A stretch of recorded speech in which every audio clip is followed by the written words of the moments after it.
Tango 1 at the top. We're at pop-up vehicle. 10-4, Tango 1. You have control. Tango 1 copy. Stand by. Stand by. Integrity, passion, resilience. That's what this place was built on. That's what our community is founded on. Don't act like the example, just be the example. This is the home of the greatest fitness community in the world. We're trying to create strong, able bodies, resilient to injury with a gas tank to get shit done. If there's one thing from this podcast, it's about taking immediate action. Find the problem, fix the problem. This is your opportunity. It's either a hell yes or a fuck no. It's that simple. You're doing that. The Tango 1 podcast. Now is the time to take action. Now's the time to do more and be more.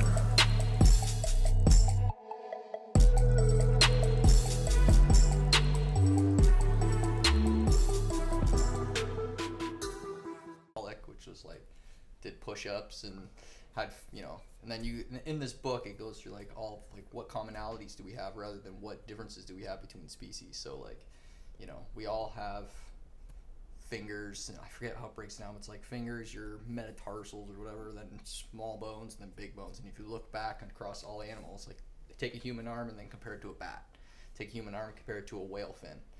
There's commonalities that if you start connecting them, it brings you down to how was this all connected. So from like an evolutionary perspective and like a physiology perspective, it's kind of cool. It's kind of cool. It's kind of cool. Okay, so it's not so specific to just you, I guess. Yeah. I was like, well, that's a very, like, I don't know that the audience is going to be into that. Oh, I'm sitting there talking. So I'm writing that out. I'm sitting on the couch and typing out those books. I'm like, okay, so I got inner fish, your four fish. I had like 4 books and they all had the word fish in it. I'm like, oh God, okay. Maybe I should just go with inner fish. Yes. So this is exactly why today's guest is here. Today I had no idea what was behind this guy. I thought he was just like a meathead football player, but apparently he's like a scientist and shit, and he's got a lot to offer, so I thought I'd bring him on here today. So today's guest is Mitch Dender.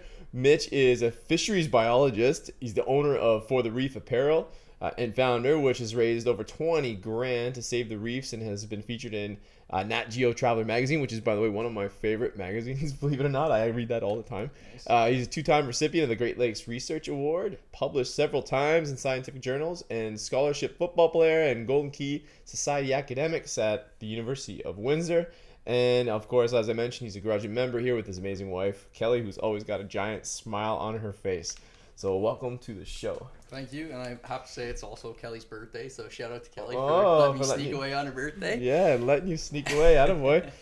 And we're having a beer. So you brought this beer for us today. It was called? Yeah, Blue Buck. Really special beer to me. I was just saying to him sometimes, whether it's a beer or anything else, but you just attach memories sometimes to something. I would say this was one of the beers when I was spending some time out on the West Coast doing fisheries research and stuff like that. I drank a fair few, a few of them, and it just brings back a lot of good memories. So and where were you out on the West Coast? So Quadra Island was where I did the bulk of my research during my master's. Prior to that, I was working as a research associate. Quadra Island, Quesnel, so mainland up north. Kind of all over where you'll find those big salmon runs. One of the best parts of the research I did on Quadra was I got to be isolated out there for a little while, and I lived in this house which was like a research house, and you're literally washing your hands and you're watching orcas swim by at the washing the dishes or watching orcas swim by, and there's nobody near you. The Quadra Island's a tiny little like hippie island, and it's pitch black, and it was kind of like this time in my life where I was kind of finding myself again, kind of reestablishing who I was, growing up a bit, especially those early 20 years, and I guess that's why the memories come back when you're allowed to have some beers in there. That's right. That's good.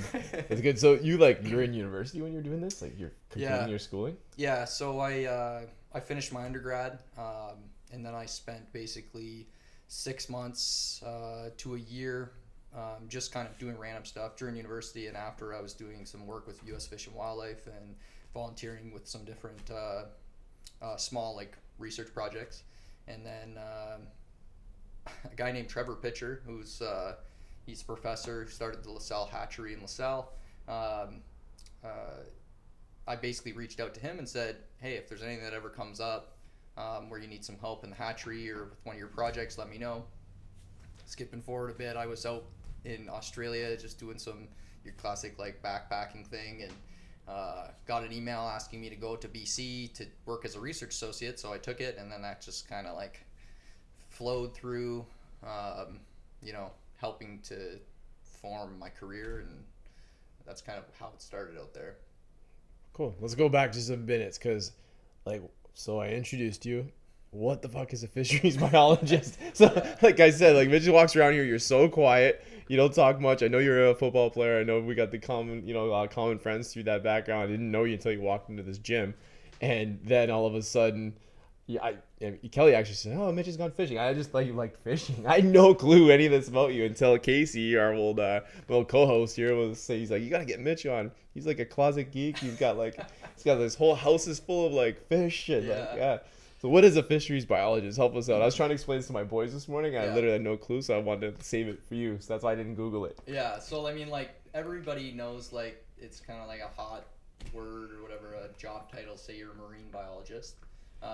Marine would imply, like, a marine environment. So I work in Ontario. There's no marine environments around here, so I call myself, like, an aquatic scientist or a fisheries biologist. Basically what I do for work is anytime there's like a development that's happening, I'll go in usually before, during, after construction, or any type of pre-planning, look at drainage designs, look at fisheries assessments, do fisheries assessments to figure out if there's going to be impacts from the works that's going on, and then basically tell regulators and tell the builders on what we should or should not be doing to try and protect fisheries. In there, every once in a while, we get a really cool project where we'll look into a specific kind of study. Sometimes with Great Lakes, we'll do like how gobies are impacting the Great Lakes, invasive species. So it's a really kind of like wide, enveloping thing, and it's just kind of where you end up if you go into like the aquatic sciences and you find yourself working in Ontario. It's kind of what the job title is. So with these Great Lakes, are you talking about you're doing more like residential, people are building homes on the waterfront? Or are you talking like builders like out in the water? Like mainly what I do is linear facilities, so like culverts and bridges. So that's why I was working with the Gordie Howe for a while. I was they're doing a big seawall encapsulation there, so I was helping with the design and all of the different plans that go into doing that. In a few weeks, we're going to go out there and we're going to have to salvage the fish away from the seawall so that they can place the rocks so that the fish don't get killed. And we're partnering kind of with the hatchery where we may be able to take species at risk fish, the endangered fish that we find, and bring them into the hatchery, allow students from the university to do research on those fish, in this case induce spawning, so create baby fish and then put them back out into the lakes and stuff. So that's kind of what it is. I think probably what Casey was getting at with the whole thing is one night Casey came over. We did an FYF here and it was awesome. And he's like, well, let's go over to my place. We'll have a couple of drinks. So we go over to Casey's and Brooks, and we ended up going out and came back to my house at the end. And so I got this room in my basement. It's like the furnace room. But down there, there's like, I have an aquaponics thing, which I can explain what that means. I got a whole bunch of aquariums. I got filtration that's built in through the house. I have like 100 feet of piping that's running through the house to keep a reef tank going on the main floor. And I actually do some like small research projects on my own down there. So Casey walked in, Brooke, and like, it's pretty creepy. You see, and he's like, had a million drinks. Oh yeah, there's a million drinks, and he's like, there's like, fish that are in formalin on the wall, and he's like, what is wrong with you? But I legitimately judge people by the reaction when they walk out there. I'm like, yeah, we're gonna be friends. And if they're like walk out right away and run out of the house screaming, then maybe we're not gonna connect. But no, Casey was cool about it, so it was pretty funny. That's awesome. Yeah. So I mean, you're talking about like endangered fish. This is a curious question for me because I live on the water just down here, and I live at what they call the flats here in Amherstburg. Yep. And that is where if there's not 75 to 150 boats there, from basically April till right around now, I think I'd be like like underestimating. Like Yeah. it's crazy. And they're all fishing. They say it's a pest fish. But they're fishing for the what is it, white bass or something? Yeah, so silver bass. Silver bass. That's right. It's not a pest fish. So silver bass or a white bass is a native species. They come in here basically. What you're probably seeing too is a lot of walleye fishermen. So I'm one of those too, and we kind of fish in the flats as well. So there's kind of a few different phases, but a lot of these fish, they live out in the lakes, and then they migrate through and they find these little tributaries and stuff that are around the Detroit River, and they spawn. And so they congregate like crazy, and they're dropping eggs, and they're, sperm, and it's just a big, Big cesspool. big cesspool going on in front of your house. And then shortly Oh, after yeah. the walleye, shortly after the walleye move out, those silver bass move in. So you have a couple weeks where people are catching silver bass. I like silver bass. People will scoff at them, saying that you can't eat them or anything like that. It's not true. I heard you're supposed to blend them and make them into cakes or something. No, that's crazy. No. I heard a lot of people will, do like whole fish, and then they cook them into soups. I've filleted them. I've cooked them whole fish. It's just one of those things that kind of irks me about. It's like speciation in Detroit River and anywhere where fishermen are. You always get this thing where it's like, oh, this is a junk fish and this is a good fish. They're all good fish. We have like another fish out there, the freshwater drum, which is sometimes called a sheephead, if you've heard of them. Yeah. Big, I've beautiful never heard fish. it called a freshwater drum. I've heard sheephead a million times in my life. Yeah, I mean, they've got this thing where people think they're gross or whatever, but like if you were to find a freshwater drum down in Louisiana, all of a sudden it would be $30 a plate if you were to order it at a restaurant, right? So these ideologies, or like the way people think about fish can actually change the ecosystem, where right now we have honestly probably too many walleye out there. Because we've been trying to pick away at a lot of the other fish. We have a bunch of dogfish or whatever people are calling it, and people can eventually kind of like engineer their own ecosystems, and it does create some impact. So I'm all about just like, if you go fishing, you appreciate all the fish, whether it's a sucker, a sheephead, silver bass, or a walleye. It's just, they're all. So what you're saying is people, like, because of the kind of the prejudgments, the bad name like that trout has, or that bass has, sorry. Yeah. Is that people are throwing them back, catching the other fish, or so the sheephead are like now kind of messing up the ecosystem. Like too many wolves in the forest, right, would mess up. Yeah, and one thing that happens is sometimes you get price differences, right? So like on commercial fisheries, one thing that happened like with whitefish and ciscos and things like that, which are another like small white fish out in the lakes, people would go catch them like, well, we don't like that fish as much, so then we're only going to pay this much for it, right? So then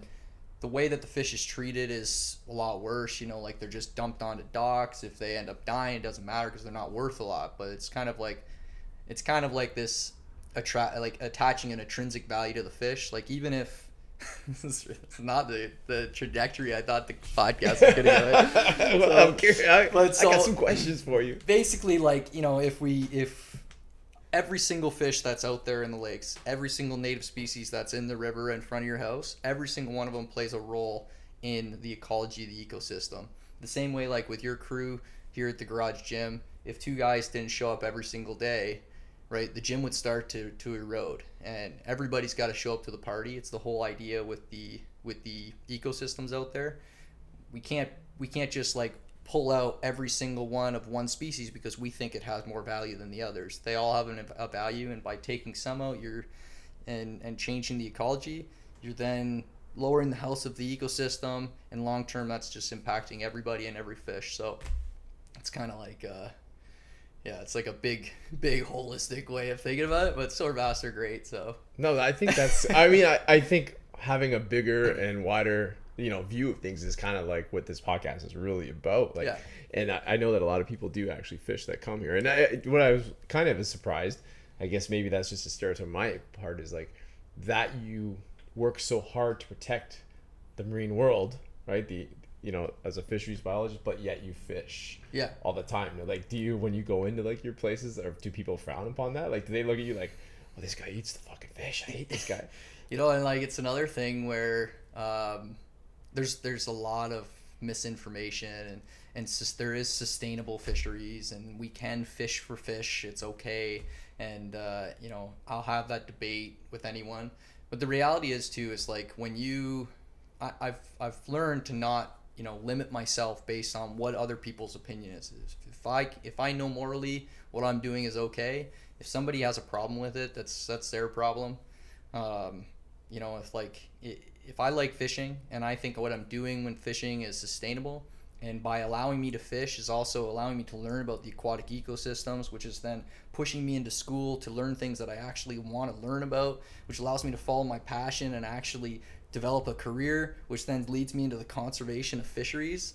I think that all went full circle. Like, yeah, is that how this all started? That's where I was really wanting to go with that too. Yeah, and I think where you thought we were going today. Yeah. I got to get the background. I don't know what I'm talking about. That's why I bring people in here that I'm interested in what they do. Is because I want. There's not a day this podcast ever gets shot where I don't leave here learning like so much stuff. Yeah, I've already learned a ton, so it's awesome. So, as a kid, you loved fishing? Like, is that what? So as a kid, I grew up really with nobody around me to go fish. Like, my dad's not into fishing, my mom's not into the outdoors. You know, we went occasionally camping and that kind of thing.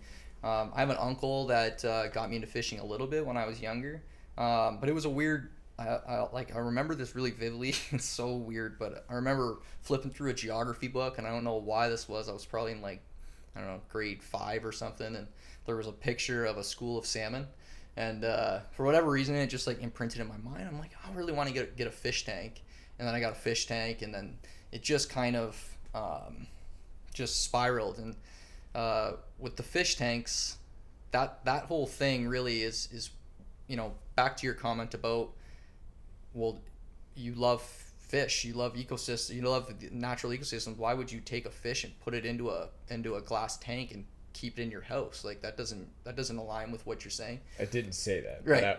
But I'm thinking it. But yeah, yeah, no, and I can understand that, especially like I have a reef tank. Like I have fish that have come across the world and are now in my aquarium, and of course, there needs to be some oversight on that. You need to do your best to try and pick fish that are not being caught with cyanide, for example, or they're coming from areas where the people are being treated correctly who are fishing for them. You can't go out and pay nothing for the fish and expect that's not harming somebody down the line. There's all these things that you can think about when you're purchasing fish for an aquarium. But and I'm probably gonna butcher this quote, but it kind of like shot in my brain. I think it was David Attenborough, and he said, people will never care about the things that they've never experienced, or something like that. People will never protect the things that they've never experienced, something along that lines. Basically, when I have this aquarium in front of me, right, I live in southern Ontario. My distance to the reefs in the Caribbean that I'm now helping to protect, I would never get that exposure, right? So, but by staring at these things through a glass tank, learning about them, doing the little water chemistry as a kid, figuring out what keeps these things alive, makes me intrigued by it, leads me into my education, and eventually led me to helping to protect them. Where if that was disconnected because I just listened to somebody's opinion about whether or not I should keep them, then I wouldn't be doing what I love right now, and I wouldn't be able to help with an ecosystem that needs help. So it's kind of how that all played out. Yeah, the fish thing just kind of popped up, and I just kept buying aquariums, and I brought myself fishing. I had a buddy back when we were younger. His name was Donald Lang. He's from Amherstburg. You may know him. He had a little tinner boat. He lived out on the water, so me and him would go fishing all the time. Is Todd's little brother? No. No, God, that's yeah. Hey, Todd, like ever played basketball with him, right? Yeah. Yeah, no, that is. So we were talking before we actually. Irv might have been recording. I had no fucking idea until he collapsed what's on and what's not on. But when you're talking about school, right? So I know that we've talked about this before, because I am not a school guy, and I really think that it's not that I wasn't a school guy. It was just like a lot of the stuff I was learning I didn't care about. Right. And I think like that is kind of one of the weaknesses of the school system. If you don't fit in the box, then you're out of the box, right? Yeah. Like you're going to be some kind of label put on you. And I know that you, like you mentioned to me, you struggled in university at the start, and now now here you are sitting next to me, a freaking scientist. Yeah. It's pretty wild. Like, it is. So let's talk about that maybe a little bit, because I know there's probably parents on here whose kids are going through this, or people who are going through this themselves. Yeah, and it's really, it's really why I was kind of pumped when you asked to do this podcast, because I this is the kind of stuff that you talk about all the time, and this stuff does mean a lot to me. I mean, I go on podcasts a lot talking about fish, and I can talk about fish until I pass out.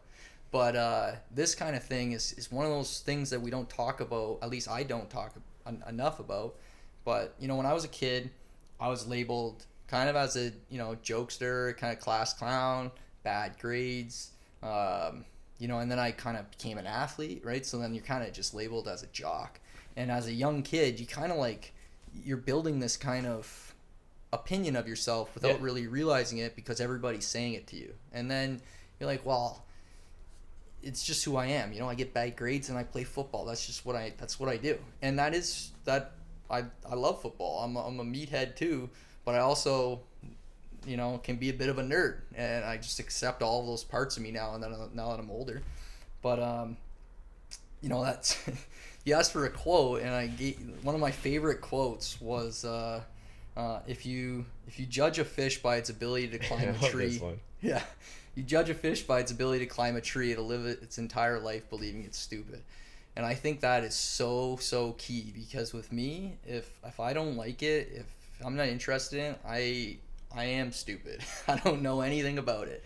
But if I do something that I like and I'm passionate about, all of a sudden people think I'm smart. And it's like, wow, this opinion's really changing.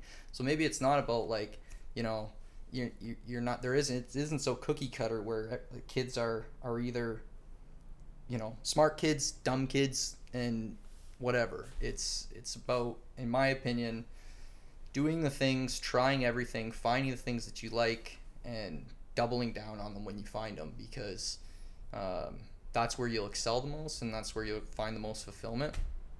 I have a tendency to ramble.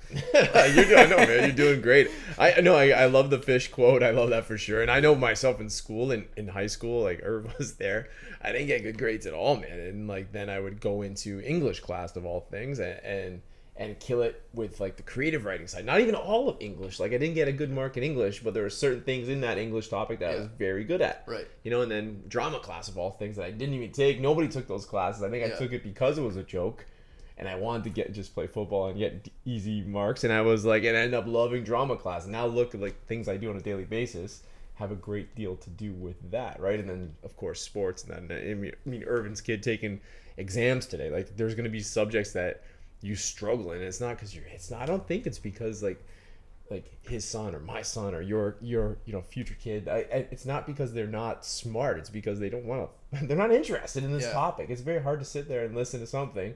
You know, there's probably people who turn off 1 out of every 3 podcasts that I do because they're just not interested in the guest or the topic. Yeah, that's normal. Like I do it. I close books all the time. I read half a book. I'm like, you know what? Fuck this thing. Yeah. I'm like done with it. I move on to the next one. But that's what you have as an adult. And I love how you said like getting used to who you are as an adult, because that's big, man. Yeah. That is very, very big. And you said one of the things you said when you were talking already on this podcast is when you were out west, finding yourself. Yeah. Like maybe you just like expand on that a little bit. Like just didn't know where you're going, or just didn't know who you were. Yeah. And I mean, I'm a big promoter of football. I love football. I want kids to play football. You know, I'm looking for an assistant coach. I'm in. Whatever. All right, here we go. Yes, sign him up. I'm always ready to support football because I had some incredible people that helped me develop through that sport. Jim McDougall, he's been on the podcast a few times. He's an absolute idol to me. He was like a second father to me growing up. What happened through this whole thing was so, you know, one thing, regardless of what anybody says, when you play a sport and you dive into it and you begin to excel, you get confidence, right? So then that confidence allowed me to not be afraid to go and try. And with football, I would have never went to university unless it was for football and McDougall being like, Mitch, you know, quit being a fucking dummy. Go to the university. Like you can literally hear him saying it when I say it. He's like, you know what I'm talking. Yeah. Don't be a fucking dummy. Yeah. Angry too, eh? Angry. Oh yeah. So then, you know, you angry go do that. Loving. Exactly. And then, you know, you get this like this kind of confidence about you, and it's more, you're confident in sports. You're probably less confident when it comes to grade stuff, but you do kind of develop this confidence about yourself.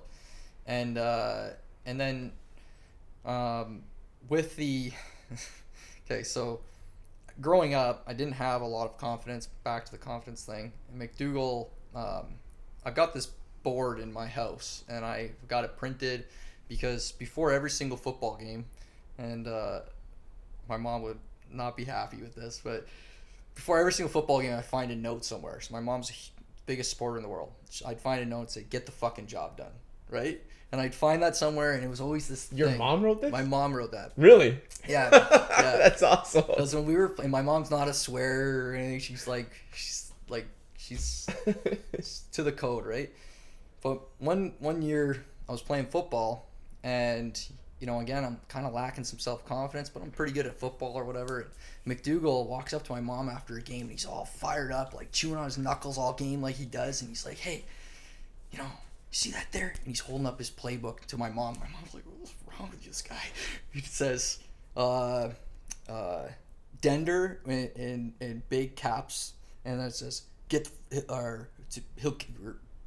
he wrote like my name up there, and then he looked at my mom and he said, "I keep that there because when I try and get fancy in my play sheet and nothing's working, I just go back and I give the ball to Denner because I know he'll get the fucking job done." And then my mom went back to me and told me that, and I remember just like feeling like Superman, like this guy believes in me, and I got confidence now, and I can go out and I'm gonna go to university and we're gonna do football, and that eventually led to having the confidence to go to professors, be like, "Hey, you guys got a volunteer thing? Can I get involved? Can I go do some fisheries research? I think I can help." And that led me to do it. And I really believe that being labeled myself as being dumb helped me a lot when I got into like a really academic setting, because I'm there now, right? Like I'm doing this work, and if I don't know something, I'm ready to ask. And like I don't care if I sound dumb, because I'm like I've been labeled dumb my whole life. I'm trying not to be dumb, right? So like, I'm gonna ask the questions. And so many times, especially through grad school, where I'd be asking all these dumb questions and I'd be figuring it out, and I'm not really feeling self-conscious anymore about people thinking I'm dumb, where maybe some other people should have asked a few more questions because they had this persona about themselves that they weren't ready to break yet. So that is what the reason that how football really tied into allowing me to go after the things that I'm interested in. Well, football does that. Football, you guys, everybody who's listening to this podcast has heard me say this time and time again. I just had, for Windsor Minor football, to coach 7 to 9-year-olds, I had to do an interview. Yeah. And they're like, "Why do you want to coach?" And the answer was, because I feel like everything that I've succeeded in life since playing football has happened as a result of being in that atmosphere, being in that one, super competitive, but having to work as a team, like being there's something to be said about being a star in a team environment. Like, when a team can make you better and you can make the team better, like that's what it's about. And now what you said earlier, like you're in a leadership position at your job, you have a team of people, showing them that very same confidence that Jim McDougall showed you. Because a lot of times it's just about freeing that up. People in here, like, they don't want to make decisions sometimes. It's like, "Hey, why do you think you're here? I trust you to make the decision. I trust you to carry the ball. Yeah. Go." And yeah, you're gonna fucking fumble. Yeah. You're gonna fumble, but jump on it so we still have possession, and we'll keep going. Exactly. And that's what it's all about. So I hope you can lend that over to the belief. But there had to be a certain point, and I know Casey's talked about it, I know I felt it. I kind of went right from literally in one day from football, had a Sunday off, and then I started in the police department. Yeah. So I didn't have the transition that I think Casey's talked about before, but like when you go from being a very good athlete to just a guy who's the low man at the job, right? Like that's a tough. This is a real thing. Yeah, I mean, I am sure I got Luke lined up to come on the podcast. I'm sure he's kind of going through that right now after retiring. Yeah, I mean, Luke's on he's a different level of football than we are, but like I think it's the same kind of feeling inside. It is, because I mean, I felt it going from SWAT back to just the regular patrol guy. For sure. Right? And so I'm sure you felt that too. Yeah, because that's that's like for football, especially in university, you're doing it every single day. It's who you are. I remember joking around with Kelly when we were in university. I'm like, oh my god, every time I go to like a fucking family reunion, the only anybody wants to talk to me about is football. Yeah. Like there's got to be something else to me. Like maybe ask me a different question. Like why is this the only thing people know me for, right? And which it was the way it was. So then when that came to a halt, and like you said, like I don't want to make it seem like all our football players, our egos are just so massive that we think we're like the king of the hill while we're playing football, but it's kind of true. And then you finish. Yeah, well, stop there though. Now you're, like if you're gonna be a parent, a dad, or as a dad, I'm a dad. You want that. Yeah. That's exactly why I want my kid to play football. I want him to have. It's not the ego in terms of arrogance. It's ego in terms of I'm confident. Yeah. And I want that. That's a great thing. So like, let's not even shy away from that. Yeah. Like. True. The alpha male is what nobody wants in this fucking world anymore, but I'm a firm believer it's very necessary to have. No, it's 100% true. So, and I honestly, I give even a lot of props to you guys and at the gym. I feel really good right now. And mentally from after football, it was like, again, you have this loss of identity. I'm like, what am I going to do? And I definitely went through a period where like I had this crazy back pain after football. I lost a ton of weight. I lost like 30, 40 pounds within a few months. I felt sick. Everything was just kind of array. And it wasn't just me. I look at a whole bunch of my buddies that I played football with. They finish, and then it's like, whoa. Like now I got to, what am I supposed to do now?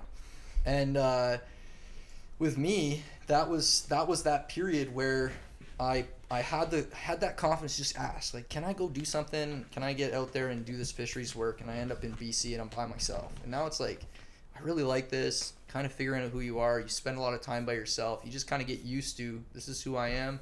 And then you kind of work your way to just appreciating who you are outside of football. And then that gives you that confidence and everything else once you find it.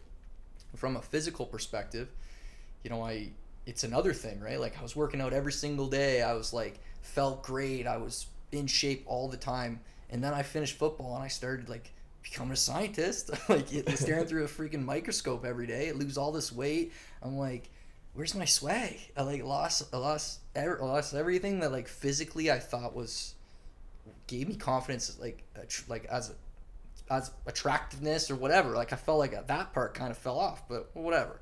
And then, more recently, you get into the gym and there's a saying, and I know you guys have said, I know I'm giving off a lot of sayings right now, but I'm a sayings guy, and there's this like... So am I. I'm getting pissed because I usually, every time guests do this right over, I'm always able to finish the quote, and I haven't been able to finish one of your quotes. I was even you're going to Googling know this one. one. Go ahead. The warrior in the garden one? Yes. Okay. That's one of my favorite. That one's huge for me because I was like, I had all this back pain, right? And I'm like, why am I getting so much back pain? And I've lost a lot of muscle. And I went to I did all kinds of physio, I did all of this different stuff. And nothing was kind of helping me with my back pain. Right now is by far the least amount of pain I've had in 6 years. And I attribute that to getting back in the gym, shutting off the things about me that were telling myself I need to stop lifting. I need to just like lay around and stretch every once in a while. It's going to help my back. It wasn't the solution. And with this gym, you get back in here and you're working out a lot and you're surrounded by people, and then you have people who are not afraid to say, get the fucking job done. Just stop with what's ever in your head. Lift healthy. Don't be stupid, but get in there and work hard and see what happens. And for me, that's exactly what happened. Kind of like built up myself physically again, and it's actually strengthened my back, I guess, and I feel a lot better. But when you're playing football, it's a lot easier to work out because you have this thing. You're like, I'm working out because I want to be a better football player. Yeah, it's really cut and dry. On the football field. Yeah, I can get up at 4 a.m. Sure, I want to start this year. That's easy. Yeah. When you're in your 30s and you're a fisheries guy, like what do I need to be in shape for? Like whatever. And the truth is, and like one of those sayings was, it's better to be a gardener or a warrior in the garden than a gardener in the war. Absolutely. And that really stuck in my mind. It's like we don't have to be. We can be warriors, and no matter what time, because we need to be strong men. We need to be strong men for our family. We need to be strong men for our friends. We need to be strong men just in general. So I really vibed with that, and it's helped me a lot. Yeah, I mean, there's lots to what you just said. I think that's worth like kind of repeating. Is like, one, I hear it all the time, like, I can't come to the gym, I got bad knees. I'm like, no, that's actually why you need to come to the gym. Yeah. I got a bad hip, I got a bad back, I got a bad shoulder. Yeah. Okay, yeah, come on in. Like, you need to lift. Yeah. You need to move. You need to do some things, because that's why you should come. Because you're, you're becoming lethargic will only increase those problems, right? And a lot of people, like, even, I'm sure the job that you're doing, whatever position you're in, to look down the microscope, has a lot to do with how shit you feel. So you need to reverse that with the gym, and that can definitely help. But when it comes to, like, the confidence and stuff that comes with training, and I'm sure, like, you probably saw a jolt in your personal relationship, right? Like, with your wife, with your friends, with your family. You probably saw a jolt in your work energy. Like, it does affect everything. But the biggest thing, like, I say it in here all the time, like the warrior in the garden thing, but I say it in a different way. Like, and like, we'll have people like, your wife is, she's small and always smiling, and like, like, he doesn't look like an angry bone in the body. But I'll say to them, like, when they're leaving the workouts, now go take some fucking lunch money. Go take everybody's fucking lunch money. And it's not to do with going in and bullying. Yeah. But it is to go in, to walk in a room and own it. 100%. The second you walk in a room, I don't know, we can say whatever we want. Like, Sports Illustrated wants to put whoever they want to do on the cover of the swimsuit model. Like, when you walk in a room, I don't care who you are, the first thing that happens, people look at you and they make a judgment. Mm-hmm. And if you are put together and you keep yourself and you have confidence, your shoulders are back, you have a little bit of muscle to you, people look at you differently and you're already ahead. Yeah. And there's something to that. And they feel, there's vibrations that come off us and they feel it. And it's almost even, it's even less about, for me, it's not even about really the how I'm looking. Like, sure, I like being heavier, I like to have a little more muscle, I like to be stronger, but it's the story I'm telling myself. When I was in the worst part of my life a few years ago, I was having a little bit of trouble with my mental health. I remember kind of feeling like like everything was kind of gray. I felt overwhelmed by everything, and I remember even at those times I was so weak and my body was aching, my back was killing me constantly. And that story that I would tell myself, right? Like, I'd go to, it's so stupid, but like, you go to grab something, and like, how you feel when you're going to grab something. So like, if I go to like pick up a couch, like 3 years ago, when I was in that kind of time when I was figuring things out, I'd go like pick up a couch. I'm like, oh man, I'm gonna hurt my back. I probably shouldn't, And then now it's like, just grab the fucking couch, You get after it, and like this story of like, no, I'm strong, like I'm not broken, my back's fine, I can live, like, and then you get back to kind of getting that confidence to start rolling things again, and it's really like it's way the effects on your mental health and like the story you tell yourself every day. It does start in how hard you're working in the gym and pushing yourself. Completely agree. Yeah, I mean, you're considerably younger than me, but you're going to see this in 10 years. Like, when we've done this podcast, I'm hitting the beach with my kids, and I am going to be playing football with them, running around, like, and I see my mom, who's, and mom's, I know she listened to every episode. I won't tell your age, but considerably older than me, let's say. And, she's out playing floor hockey with my kids. Like, like Nona is playing floor hockey. Like, there's so much more that's going to go and continue to, as long as you keep that as part of your life. So we're not here to sell the gym. I am fucking here to sell the gym, I guess. Who am I lying? But the idea was not to get behind the gym thing, but I am glad. It makes me happy to hear that, everyday people, I opened this gym thinking I was going to have all these SWAT guys and football players. And I do have a fair share of guys who have been there and done that in terms of those. But like, most people who come here is like probably 90% women. Yeah. That come here to feel good about themselves, and everybody comes here because they want to look better, but with the results, that is way more in their brain, right? And that's where the change, because the people who come in, they're like, I want to lose 20 pounds, but then all of a sudden they start forgetting about those goals, and they just want to feel good, and how good they feel from it is what sells this place for me, what keeps me, like you talk about, purpose and passion and all those things. So love that stuff.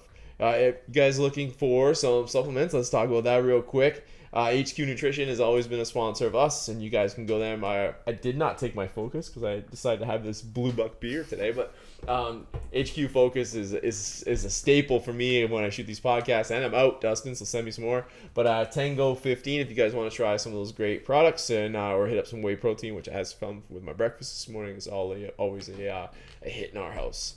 All right, man. So what else? I got a couple more things I definitely want to ask you about. So when you are coming, like when you're the reefs. So you've got this great thing. Like, tell me, even just, we didn't even hit on it at all actually yet. I was on the website today, and it's going through my mind like we talked about it, but I was reading all about it. Actually showing a couple of guys in here this morning. I'm like, did you know this guy does that?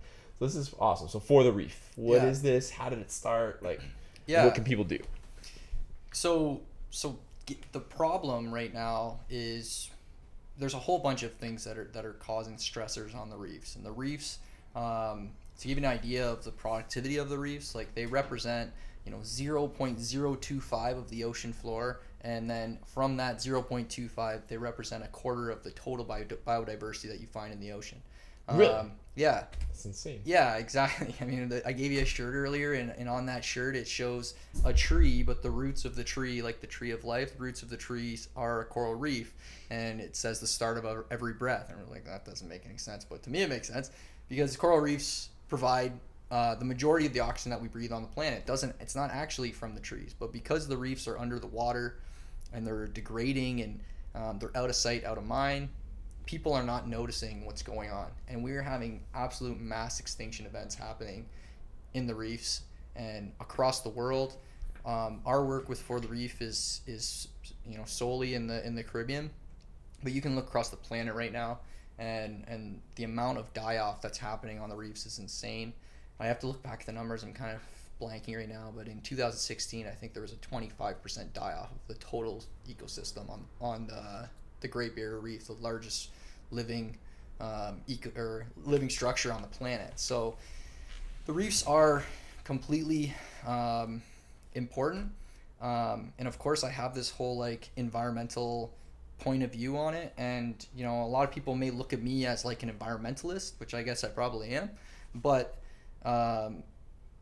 my love for the reefs wasn't because they provide air to me, right? Like my love for the reef actually just came because I'm like, wow, this thing is so cool. Doing the tourist thing, or was like from it was like in an aquarium. Yeah, okay. It was in an aquarium. I looked at these colorful fish, saw how they're living, see this crazy ecosystem that's allowing them to live, and then learning about them in the wild, and that just made me fall in love with that ecosystem. And we all fall in love with things, and it gives us our purpose. This one for me was the reef. So when I saw what was happening, especially around 2016 and over the last few years, the die-off, it's like I can't just not do anything. But I live in Southern Ontario, and I'm not moving to the Caribbean anytime soon, and my whole family's here, and I can't convince Kelly. Yeah, I've tried. So basically it comes down to I've tried. Yeah. But it's not happening. Yeah, but you know what? When we're here, how are we gonna support the reef? So we started to sell clothing. We didn't want to sell something that was going to be impactful. One thing that happens in aquatic ecosystems is microplastics. Plastics in general over the last 5 years have been a really hot topic. But actually the majority of plastics that are floating in the ocean aren't visible to the human eye. Like they're microplastics. They break down over time to microscopic plastics, and they're what's really in the ocean. It's not like a big spoon. It's broken down plastic, and a lot of those plastics come from microfibers. So if you think about clothing, especially in hoodies and sweaters, you have a fleece sweater, and that fleece would be like a 50% cotton, 50% polyester. When you wash the sweater, it's in the fleece of the sweater. It comes out and it goes in your washing machine, and those fibers are so small they make it past the water treatment plants and they end up in the ocean. The science part of it is that when those plastics are in the ocean, it's like really strong carbon-carbon bonds. There's nothing in the wild that's going to break those down. So they're there forever. There's nothing that's going to take them out. So they're just accumulating. And there's a whole bunch of impacts to human life because of that. They impact corals directly because corals are an animal, if you didn't know, and they feed, and they have feeding tentacles, and they'll consume the microplastics, and that causes them to eventually degrade or die. So we decided to sell microplastic free clothing, which was our token product would be our hoodies and our sweaters, because they're made out of bamboo and organic cotton. The bamboo is mechanically pressed instead of chemically pressed, so they're about as sustainable for an aquatic ecosystem as you could possibly purchase. We stand by that. So we started selling these clothes, and from that we donated, like you said, over $20,000. We've been down to Curacao. We were just in the Cayman Islands, doing everything from sexual propagation of corals to nursery structures. And yeah, it's been it's been a challenging thing because it's on the side, and it is a for-profit company. It's a social enterprise, because becoming a non-profit coral group in Southern Ontario wasn't panning out well. So we went the social enterprise route. We obviously don't make money on it. We donate the funds, and we try to run it like a business. And so because of that, it's a challenge. We gotta work at it every day. Kelly has been incredibly supportive and really, really helpful with the whole thing, friends and family. So yeah, that's kind of where we're at today. It's a passion project. I'm proud of it, and when Kelly and I were just in the Cayman Islands, we went to some of the nursery structures that we were trying to help fund, and there are these big PVC tree looking things under the water, and you go and you take corals of an endangered species, that there may be one over here and one over here, right? Geographically, these two aren't going to be able to spawn anymore because everything in between them died. So what we do is we take a little fragment from this guy, a little fragment from this guy, and bring them and put them on these nursery structures together, and it allows them to spawn. So we went out and checked on these nursery structures in the Cayman Islands, and there was baby corals everywhere of a critically endangered coral that's only one of 3 that create structural diversity under the water. They provide structure, which prevent. Probably should have went down the fish route, but basically these. No, I find this super interesting. I think other people will too. Yeah, I mean there's 3 corals in the Caribbean that are critically endangered and critically important in my view. We have pillar corals, elkhorn corals, staghorn corals. All 3 of these, if you think of when I'm saying structural diversity, I mean they're coming up from the seafloor, they're building their own skeleton, and they're growing up. And then what that's doing is providing shelter for all the different things that want to live in and around them and under them.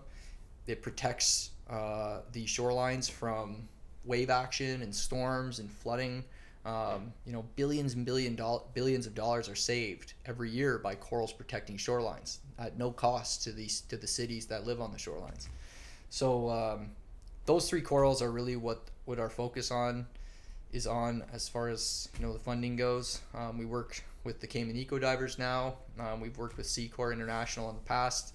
Amazing research groups that are doing the work there in the Caribbean.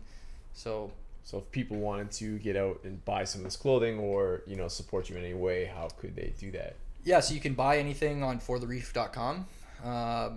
Your stuff's nice too, man. The shirt you gave me today is nice. The shirt you're wearing is nice, and the stuff I saw the maroon hoodie and stuff those are nice looking stuff. Yeah, and our sweaters they're made in Canada. They're made in Toronto, made out of the best possible things that I think you could make a hoodie out of. They're really comfortable. I mean, that's the thing. Now you have bamboo and organic cotton on your skin. You don't have plastic. That's another big point. Is what we're wearing on our skin is greatly affecting we're talking about testosterone drops in men, and and a lot of that comes from things like this. Yeah.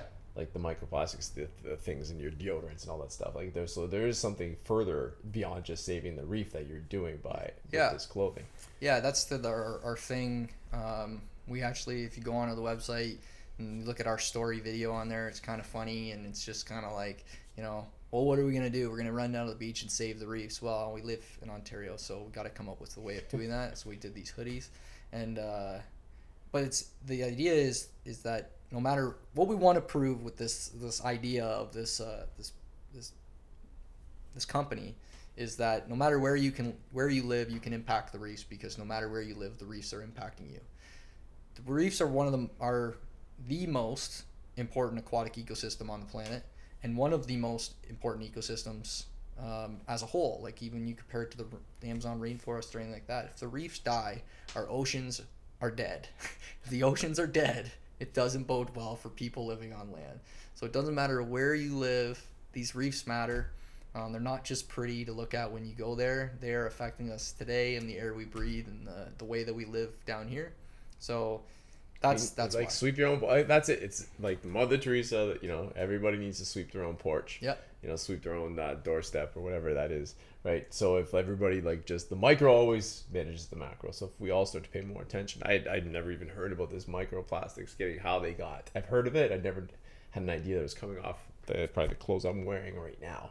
Yeah, right? Like that's something that's completely new to me and very interesting. And so now, a lot of people here, I'm sure, are going the all-inclusives. You're buying your day pass, and for $50, $80, they're taking you out with some cheap rum and then dropping you off over a reef somewhere. Yeah. What can people do?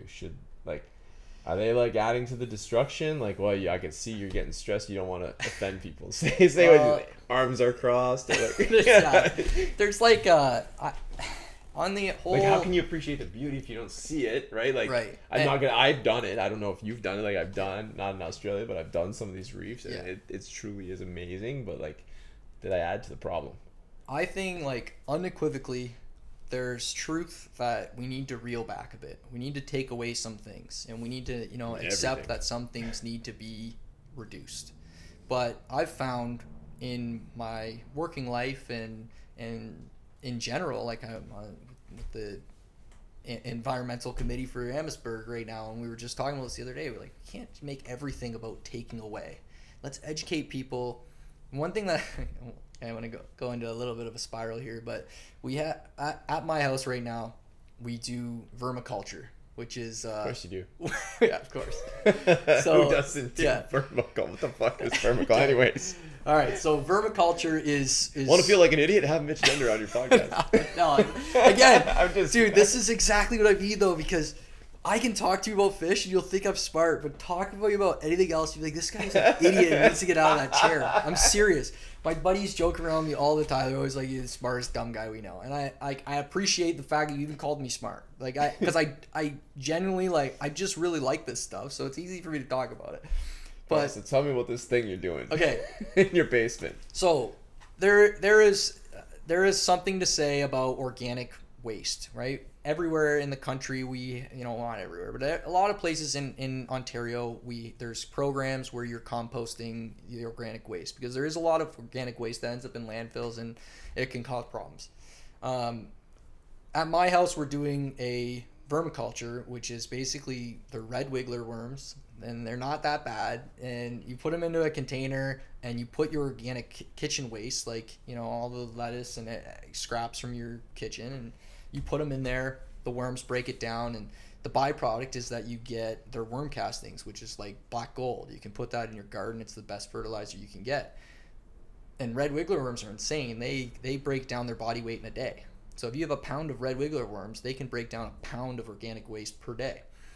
But you may think, well, that's kind of weird or whatever, but if you learn how this micro ecosystem's working inside this bin to break down your waste, then you understand that it's important. You understand how to make it so that it doesn't smell. You understand that why diverting your organic waste is important. So that's what we're doing, right? So then what I like to do with the environmental stuff and with the reefs is like, well, before we get into like whether or not you should go scuba diving in the Caribbean when you're out there just trying to have a good time, and then you don't want to have to deal with these big world, like, am I destroying Mother Earth if I bring my kids to see a coral reef? I don't like to get into that, because like I would rather just say like, this is why coral reefs are really important, and then maybe your kid will be really interested in them, and then he'll learn about them, and he'll be like, Dad, maybe instead of going with this dive shop, let's go over to this reef where we're going to see this, or maybe let's put on this type of sunscreen. And maybe ends up being somebody who's like you and protecting the coral reefs or something. That's right. Like, so and even back to the compost thing, right? If I just say to you, what are you doing? You're destroying the planet with your lettuce. Don't put it in the green bin. Don't put it in, like, it's just kind of like this moral thing, like, what's wrong with you? You're destroying our planet. But never actually telling you why it should matter to you in the first place. It's just like, let's take away as much as we possibly can and make people feel bad for things they don't even understand. And you're just stripping. They're gonna fight back. It's like when you're training a dog. If you keep constant pressure on the leash, the dog just keeps pulling away from you. But if you don't do that, the dog will be more responsive to the type of training. And like, not saying that was a bad example because it makes it seem like we're like training people. But in some ways, you do need to educate. You are training people. Yeah. You are educating people. Educating people is training people, the same word. Yeah. Like you get offended, fuck off. Yeah. And Seriously, you know what? This is, again, shout out to McDougall for this one, because in the last podcast, you said you guys were talking about keeping kids excited about sports, and McDougall was saying stuff like, "Listen, we're not gonna win the fucking football game if I made the kids run around the goalpost at the end of the game." He's like, "They were just better than us," right? But the idea is like, keep the kids excited about sports. Maybe they like it enough to continue with it. Guys like Luke Wilson love football, and I completely agree with that. And he wouldn't get there if he didn't. It's the same thing with all of this conservation stuff. Is like, let's just first teach people why it matters in like a real world. How does this affect you, and what's cool about it? If you think it's cool, you'll protect it. It's got to be something that you're kind of selfish about. I'm selfishly protecting the coral reefs right now. I don't really care if you ever see the coral reefs. I want to see them again. You know, like, yeah, I mean, that's your passion. Yeah, that's how we run the gym. Like, yeah. I am trying to teach people why it's important. Yeah. Like, they come in here because they want to have abs, but I want to teach them why it's important to just work for performance rather than aesthetics, and then all those things. That is how you catch the fire. And I'm watching it with my own kids in homeschooling. Yeah. Like, you know, give them this and why they, and watch them run with the things that they love, and watch them just like walk away from the things that they don't. Yeah. Right, and stop trying to force them that way, and like just feed them, keep feeding that fire. Right, you start with kindling and you add the big logs. Yeah. So yeah, that's kind of my feelings on that. I don't like to preach to people about whether they should or shouldn't do something. It's the same thing with COVID. It's the same thing with everything. I think we just educate people. We let people make their own decisions. If you go down the rabbit hole, they call that freedom? Is that freedom? Somebody? Yeah, is that what that's called, Mr. Chu? Freedom? Okay, thank you. But thank you. Yeah, that's kind of my stand on it too, and maybe that's why we jive, you know, well here, and why I'm loving the gym is just because it's about figure it out. Here's the tools to go get it, and figure it out for yourself. Because you know, another thing, even with the climate change thing, is like, if you go down that rabbit hole of learning about climate change for yourself, and I'm not talking about confirmation bias where you're like, why is climate change not real on Google? You're going to get a million reasons why climate change isn't real, right? Like, go and look at peer-reviewed studies. Now we're all going to get that on our Instagram about a few minutes later. But you know what I mean? Like, we're all going to get like things about saving the reef, and then why climate control. That's the way it is. Like, I know, they control what you see. It's like, if you don't know that, right? It's listening. But yeah, like, if you go down the realm, or down the rabbit hole of climate change, or down the realm of the health of coral reefs as an ecosystem, or anything, and you kind of dive into it, and you get to the end and you're like, yeah, climate change is BS. Whatever. Like, that's for you to decide, and I may disagree, but that's fine. That's the way life is. But have that, like, let me help you find the tools to learn for yourself, because if you don't learn these types of things, if you're just going to be told what you should or shouldn't do, people are obviously going to push back, and that's make your own observations, use your own logic, and right? And understand there's more than one side to everything, because I think we all choose to ignore something. When you go all in on one side of any topic, you're choosing to ignore something on the other side. Or do you need the Heimlich maneuver back there? Are you sure? Okay. All right, man. So people want to support you. We hit that up, and if you do have a podcast, so let's see if we can get you a couple of listeners. Yeah, we got a small podcast. I mean, we talk about fish nerd stuff. If you found anything of the fishy stuff that I was talking about interesting, you can find it on the For the Reef podcast on any of the places where you listen to podcasts. If you want to support the company, you can go to forthereef.com. We're even selling stuff with the Town Shop now. Shout out to Mackie Jones, another member. I love that stuff. Yeah, so you can definitely buy from all that. If you want to donate directly to any of the nonprofits, or if you want to get involved with volunteering for any of those places, if you want to physically go down to the Caribbean with us sometime, shoot me a message and we'll figure it out. Yeah. I'm in.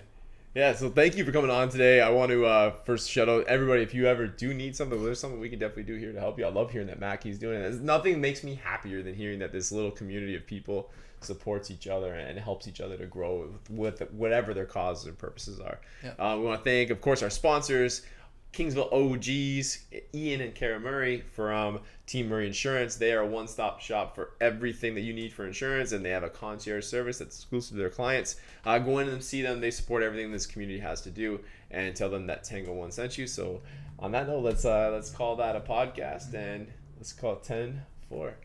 Done. Now's the time to do more and be more.